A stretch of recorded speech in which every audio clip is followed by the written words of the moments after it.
What's up, film peeps? It's Michael coming finally with another video. I was having some technological differences last week or 2 weeks ago, and then I threw out my back, so that was nice. But I come back to you now at the turn of the tide when I have some news to share as well. I'm 4K now, baby. I picked up a used 4K TV that I'm very happy with. So I had a few 4K titles, and I think you guys may have seen one or two, maybe. But I'm definitely going to start getting into that game now. There's already some stuff on the way, but I did have some 4K titles already, so I'm just gonna go right into it. No whiskey today, but I did pick up this Belgian ale called Leffe. I don't know how it's pronounced, but it's called Blonde. Looks interesting.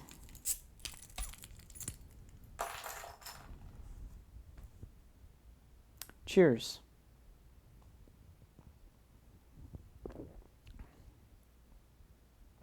It's a little creamy. I like it. And yeah, definitely, it's right. It says here, subtle sweetness. Don't say that I can't say that I can taste vanilla and clove, but I dig it. So the TV, for those of you who are interested, is an LG, I want to say like 6090. I'll put it down below. It has 4K HDR 10 plus, I believe. Not Dolby Vision, unfortunately, but with all in due time. I'm not in a super hurry to get that. Although it is on the list, I would very much like to get that TV, and then I'll have two. And if I want to play one on 10 plus, then I'll put it on this TV, and if I want to watch something in Dolby Vision, I'll put it on the next TV. So the movies that I have, all of these pretty much, with the exception of one or two, have been got at deals. And I did get a lot of these in preparation. I knew I was going to make the 4K jump someday. I knew that it was coming. It's just a matter of when.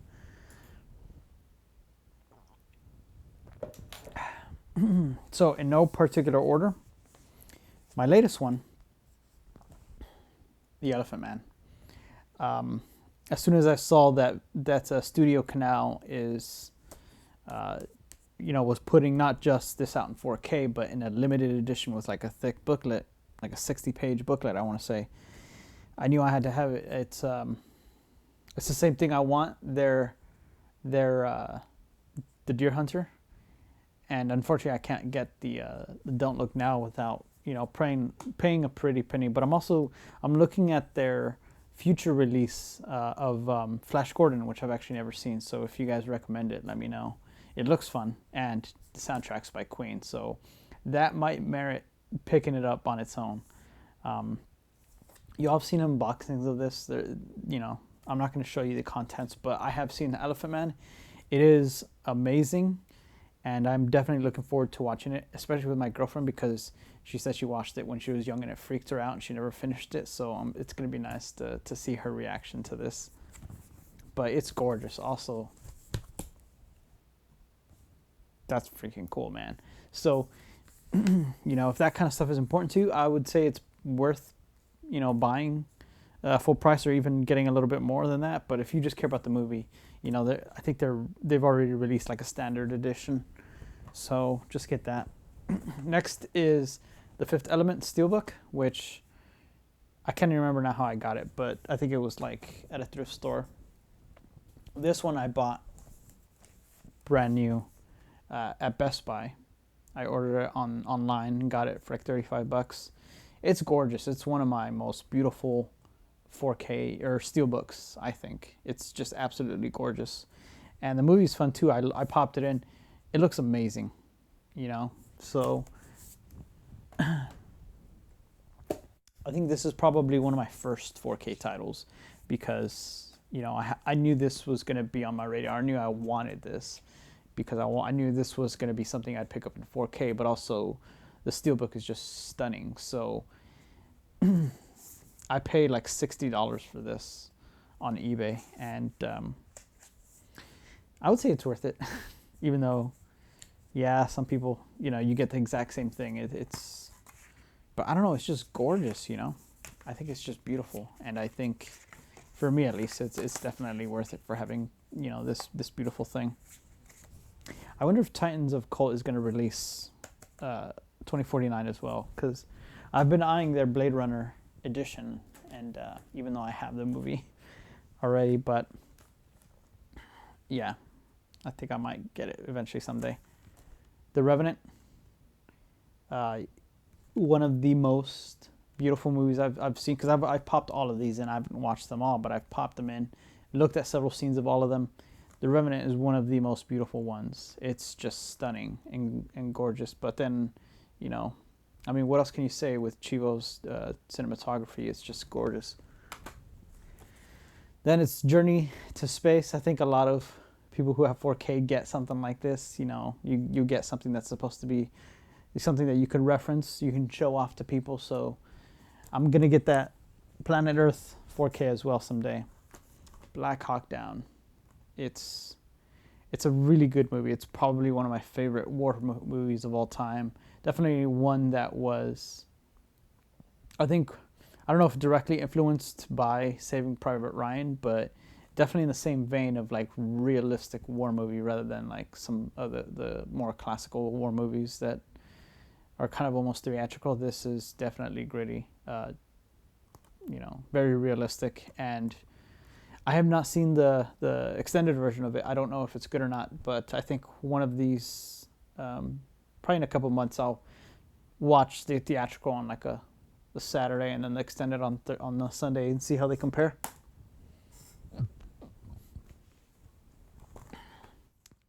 Journey to South Pacific, another kind of like reference one. Again, this one and the other one, I picked these up at like a Christian thrift store or something like that, one of those charity shops.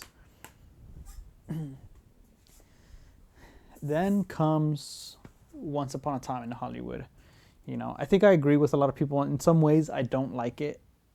As in some ways, there's something about it that doesn't appeal to me. But it's also at the same time nice. I don't know. I kind of go between, because it is a really nice steelbook. Unfortunately, I missed out on the collector's edition that I was eyeing. But to be honest, that it's not like that has like essays or something like that. I probably wouldn't pay too much for something that really has the same stuff. Which, you know, maybe it's kind of ironic that I'm buying steelbooks when they have the exact same special features as a regular 4K edition. But if you add anything extra like essays or books or something like that, I'm all on it right there. Then I think this is my last one. Blade Runner. This is the UK edition actually. I don't know why, because there's a US one when it was released, and maybe that one was just out of print by then or something. Also, this one has some errors. So both the Final Cut Blu-ray and I want to say the other Blu-ray that has like the work print and some of the special features, you know, these bars right here, these white bars, don't say what's on them. So that is interesting. But this is my favorite movie of all time. And once this was announced, this is my first Blu-ray. Now that I remember, this is my first 4K set. I knew I had to have this when it was announced, even though that was like 2 years ago. I wasn't even close to having 4K. I don't know if it's my TV. I think maybe I had to calibrate some stuff or look into it, because this one I was actually kind of disappointed when I popped it in to look at it. It didn't look all that different from the Blu-ray to me. So, and yet I've like looked at reviews and all that, and people are saying that it's one of the best 4K releases of all time. Blade Runner 2049 looks amazing. This one, I don't know why it doesn't look as amazing to me when everyone else is saying, or so many people are saying, that it looks stunning. Because, you know, I know that this is the kind of movie that would excel in 4K and would look absolutely beautiful. So I think maybe there's just some stuff I got to tweak to get it, you know, to get to that level, because I love this movie so much. That's pretty much all of them. What I have on the way is I bought an Italian edition of what is it called? The Christopher Nolan box set for like $100. So that's coming. Unfortunately, it was right before the Amazon restrictions, the international restrictions was lifted. So I could have gotten it cheaper if I'd gotten, you know, because I bought it from eBay, but not that much cheaper, to be honest. And then the other movie I have that I have coming on the way is Philadelphia in 4K. You know, it's supposed to be really good. My girlfriend is a huge Tom Hanks fan, so, you know, I kind of got it for both of us. We're going to watch it together. It's going to be really interesting. So besides that, what really, just to give you guys an idea of what my future 4K plans are, I don't intend to buy every 4K release or anything like that. I don't know if I can ever be the kind of reviewer who would, you know, give you technical specifications and even reviews of the 4Ks themselves, in terms of, you know, some people say, oh, they just noticed these little details and they know how to compare. I don't know how to do that. I don't know how to compare a transfer and know, you know, all I can tell so far with my knowledge is just, you know, does it look good to me? Does it look overblown? Does it transfer, you know, look grainy? Some of that is kind of basic, and some people who do reviews of 4Ks do that too. So who knows, maybe I'll get into it a little bit, but I definitely am not comfortable with the idea of myself being an accurate and good resource for, you know, that kind of information. I would definitely point viewers to, you know, to professional websites and stuff like that, you know. And I'll add some links in the comments below, because I only just started also looking for 4K review websites and comparison websites, and, you know, people who have more discerning eyes and ears than I do. Especially ears, because I only have these speakers, just the two, no central speakers, no subwoofers, no surround sound yet. So I'm definitely not somebody who could review with any sort of accuracy audio. But other than that, I definitely do still plan on picking up all my favorite, you know, anything that I think that I read about and that is going to be good in 4K, I'll get. And I think I will, you know, probably next year, starting, to be honest, start pre-ordering certain 4Ks that I really want, you know, like the upcoming Gladiator and Braveheart 4Ks.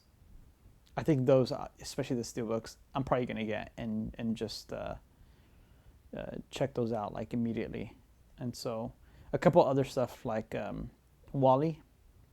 Wall-E's one of the best, so I'll get my favorite Pixar and Disney movies. But other than that, most things I can be pretty patient and wait for Black Friday and other sales like that, as long as it's not a limited edition. So some other stuff like a Joker 4K steelbook I would have loved to get, and I'm still kind of tempted, because there's some, you know, places selling them for like $50, and I'm kind of like, you know, do I need it? But it's not too expensive, and it does look nice. So let me know in the comments below if y'all have any suggestions, any recommendations, anything that you guys think I should definitely get, you know, sooner rather than later. And just anything else you guys want to talk about. Tell me this beer shit, you know, if that's your opinion, I want to know. And I'll see you guys in the next video.